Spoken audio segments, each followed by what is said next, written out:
hello friends आमी आको आहिছো আজি আমাৰ বৰজুৰিত থকা waterfall যোনটো আছে হেতুলে তো বহুত গৰম পৰিছে আজি 36 ডিগ্ৰী চলি আছিল আৰু ইমানটো গৰমত থাকিব পৰাই নাই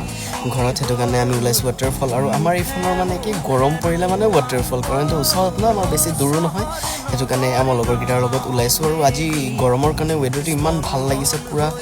ভিউটো ইমান ধুনিয়া দেখিবলৈ হৈছে তাৰছত হেতু কাৰণে মোৰ ভিডিও কোৱালিটিও বৰ আজি ভাল হৈছে তাৰছত ইয়াতে আহি চাইছো এইবোৰ আমাৰ হিফালৰে বাৰু আমাৰ গাঁৱৰে সব আহি আছে তাৰছত ইয়াতে আহি চাইছো বৰষুণ পৰিছিলে হেতু কাৰণে ৰেইনবো আহিছে আৰু ৰেইনবো ওলাই আছে এনেকা তাৰছত মই এনেকা গাধুৱাৰ ভিডিও কৰিব পৰা নাই বাৰু তাৰছত আমি গাপা ধুলো ইয়াতে ৰেইনবো চালো আৰু পুৰা নেচাৰেল ভিউ আৰু পুৰা ঠাণ্ডা ঠাণ্ডা বতাহৰ এনজয় কৰিলো আজিলৈ আহিছো ভিডিওটো ভাল লাগিলে লাইক কমেন্ট আৰু ফলো কৰি ল'ব